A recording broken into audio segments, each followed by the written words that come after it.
So, magandang araw, magandang gabi. Anong oras nyo man to napapakinggan o napapanood sa inyong mga YouTube, no? At dito, of course, sa ating YouTube channel yan. Inurong ko lang ng konti yung camera. So, may iba naman tayo ngayon, ano? Although, nasanay na siguro yung iba na ang aking binablog ay patungkol sa three-wheeled vehicles. May iba lang ako ng konti ngayon at gusto ko lang tong ilabas kasi para nakakabahala na yung ganito na bagamat marami ang nahuhuling mga ganitong klase ng kumpanya, ay hindi pa rin tumitigil yung iba sa ganitong practice nila, no? Lalo na yung mga tinatawag na online lending company. Yan, ang kintab, no? Ayan. So, gusto ko lang itong i-discuss kasi sa hindi inaasahan, nadamay ako. Wala akong kamalay-malay. Although, nakausap ko na naman yung aking ito ay nangyari sa aking isang kakilala na nadamay ako at hindi ko alam, no, na gano'n pala yung ginawa niya. Although di naman ako galit sa kanya, no.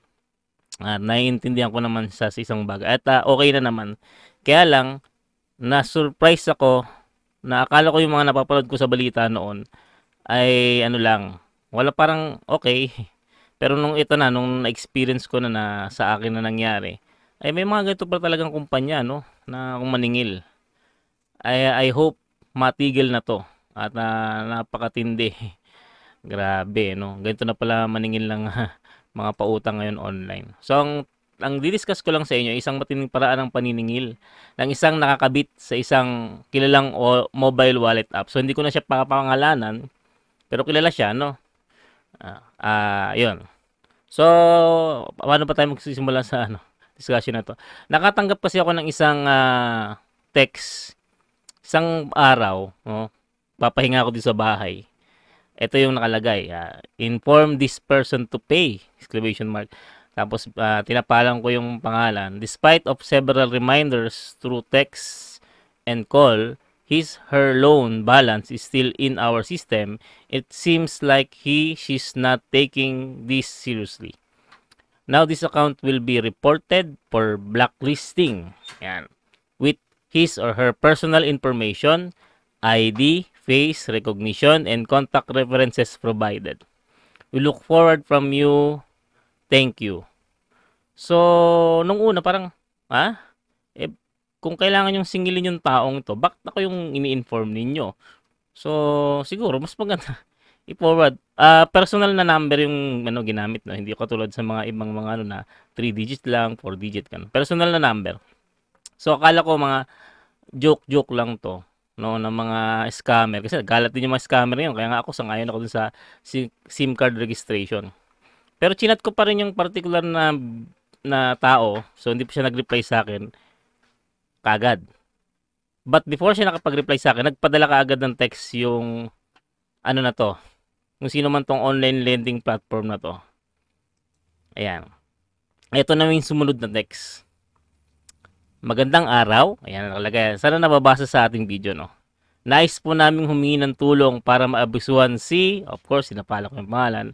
Siya po ay nangutang sa aming kumpanya, subalit hindi na po siya nagpaparamdam sa amin.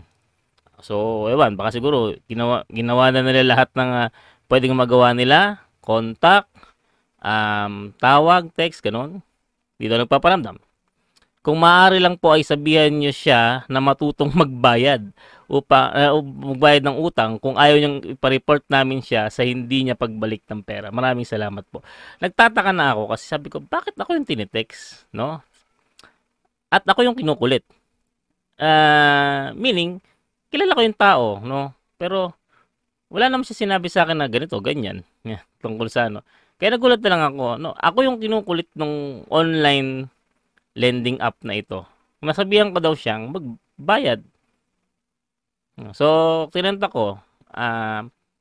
Nag-reply mo naman sa akin yun. Hindi ko na nilagay dito yung namin, yung conversation namin. So, syempre, baka makasuhan ako ng data privacy act, bawal yun. At saka yung, may isa pang kaso patungkol sa nagpo-post ng mga, personal message. Sabi niya, Kuya, oo, ngayon nga pala ang deadline yan. Sorry, nadamay ka. Sige, babayaran ko. Yan. Babayaran daw niya. Yan. So, kinukulit ko talaga siya. Ayusin mo to. Kung talagang nakapangutang ka, bayaran mo kasi, no? Magkano ba kako ganyan ganon. So maliit na halaga lang naman actually. Hindi naman ganun kalakihan, ano? And then nag-send na naman sila ng text afterwards. Ito na yung ano. Kami po ay humihingi ng tulong sa inyo upang makausap si, yan, dinapano ko yung pangalan. Kami po ay nagsususpet siya. Suspet sa sobra na siya ay nagtatago na sa kanyang utang.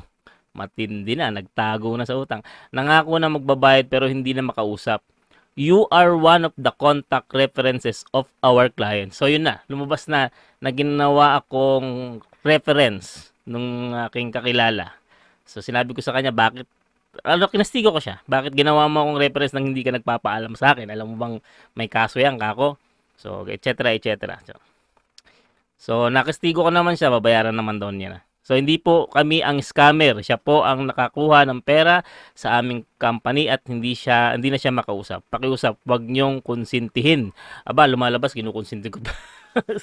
Hindi ko nga alam na ginawa akong contact reference, no, dyan sa transaction ninyo. At pakiusap, wag ko daw konsintihin. Paano nangyari? Hindi ko lang kasi nire-replyan, alam niyo. Send lang siya ng send lang, ano. Kasi ayoko mag-reply nang wala akong alam dun sa background nung talagang problema, no? So ito na, ayan. So sabi nung ano, so ito nga, nung na-send na to, nawala tuloy ako. Nung na-send na to, ay sinabi ko dun sa ano, kasi pinalo up yung kakilala ko. Nabayaran na niya, kung madaling sabi. Kasi syempre, pag nangulit ako, makulit talaga. Nabayaran na niya, sabi niya, okay na kuya, ito, nabayaran, ito yung details ng pagkakabayad, ganito, ganyan, ganun. So, okay, sabi ko ganyan. So, mamaya-maya, nag-send na naman ng message itong yung magandang araw, maaring sabihin mo na pera inutang niya ay sa kailangan niya ibalik ngayon dahil ngayon ang araw na pagkasunduan ng magbabayad siya ng utang.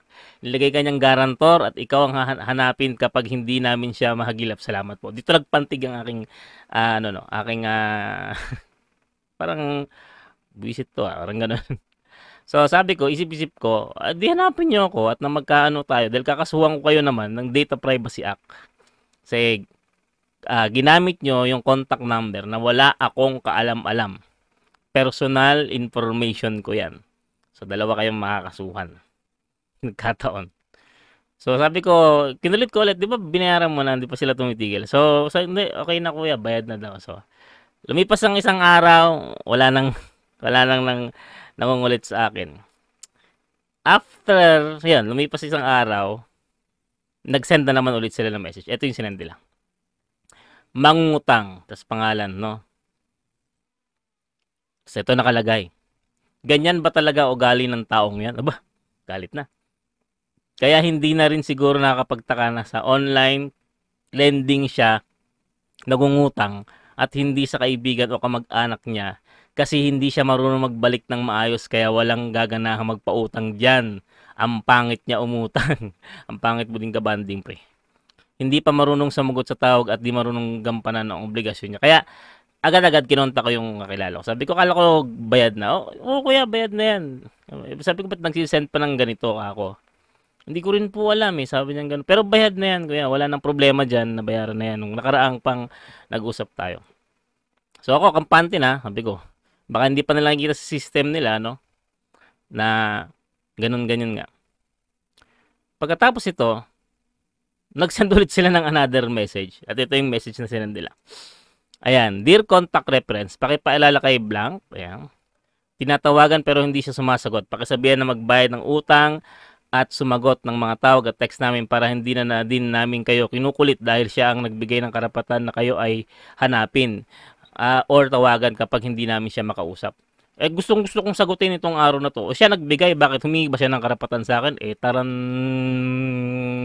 Pala kayo eh. Huwag nyo po itong tutularan. Malikot ang kamay mangutang pero di marunong magbayad. Yan. Diyan ako napisti lalo. So, sabi ko, bayad na. Ano bang pinagpuputok ng putsin itong mga to? Kung makikita nyo nakalagay na sa gilid. Kasi nirecord na siya ng cellphone ko as spam kasi sunod-sunod na siyang nagme-message sa akin. Alam niyo, bago ako makatanggap ng ganitong kung ano pa man, ay nababalitaan ko na sa TV na maraming may mga ni-raid, no? Na ganitong kumpanya, ang NBI tsaka PNP dahil nga ganito sila maningil ng utang, no?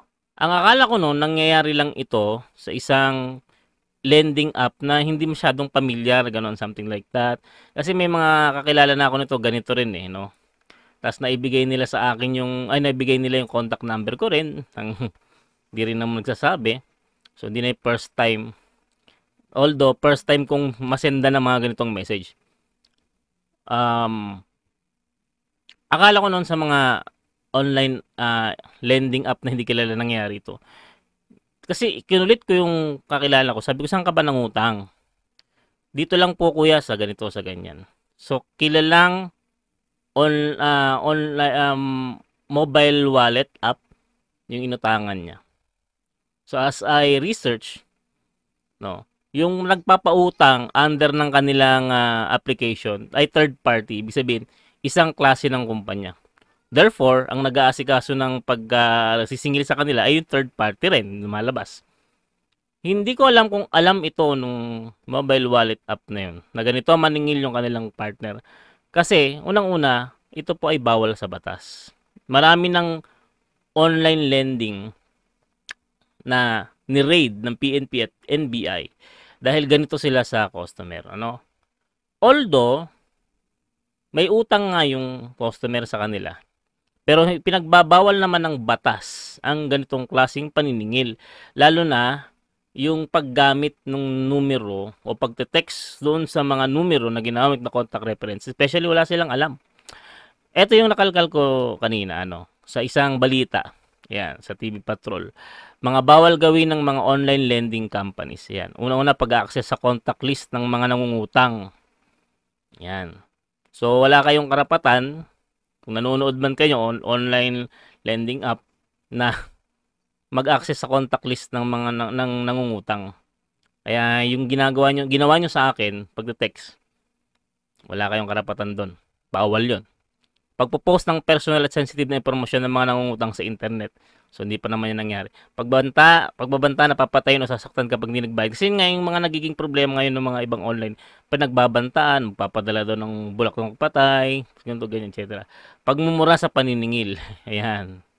So DOJ nababala laban sa unfair debt collection practice at cyber harassment ng mga paniningil sa utang. Isa yun sa mga nangyari sa akin. Katulad dun yun. Tinaharas ako ng mga tinamaan na magaling. So, sabi ng DOJ, the declared purpose of collection purposes in the privacy policy likewise does not contemplate the indiscriminate messaging of family, friends, and acquaintances considering the policy referred to personal information provided by the borrowers. So, hindi po pwede yung ginagawa nila na magte-text na lang dun sa mga contact information na inilagay ni borrower, no? Especially pag hindi alam. Katulad ko, di ko alam 'yon. Kaya nakastigo ko talaga tong kakilala ko na 'to eh. So hindi ko alam kung itong kilalang mobile money app na 'to ay alam nilang ganun ang klase ng paniningil kasi hindi ko alam kung ito lang yung experience na meron sa mga nakapangutang sa isang kilalang mobile money app. Pero kung marami to at ganyan ang ginagawang paniningil, dahil sa nabasa ko, third party lang naman yung nagpapautang at taga-asikaso ng pautang, madadamay kayo kapag kayo ay inireklamo ng mga ito sa DOJ, sa NBI, no? Or sa PNP. Dahil sa malpractice ng paniningil. Ayan, nakasave po lahat sa akin yung mga message na yan. Pati yung number na ginamit nila ay nasa akin po. Ayan. So, dahil meron na tayong SIM Card Registration Act, maaaring hindi naman tinapon to, no? Kasi nagamit nila yan before mag-expire yung registration eh. Baka tinapon na, no? No? So, pwede kayong habulin pa rin. Actually, naghahanap ako ng paraan para maireklamo. Kaso, ang hirap ng proseso, no? Ang hirap ng proseso. Kaya dinahan ko na lang sa ganito. Baka kasi, ang tawag ito, nakakaranas din ng iba ng ganito. Awareness. At kung maaari, wag na kayong mangutang sa mga ganyan. Kung ganyan lang din naman ang gagawin, ano. Mamaya kung ano pang ibang paraan ng paniningil. Ako rin naman may mga utang din, ano. At naghahanap din naman ako ng paraan para makabayad. Kaya lang, pagka ganito, kaya iniiwasan ko rin mangutang sa online lending app eh. Kahit dun sa isang nangungulit sa akin, hindi, iniiwasan ko talaga.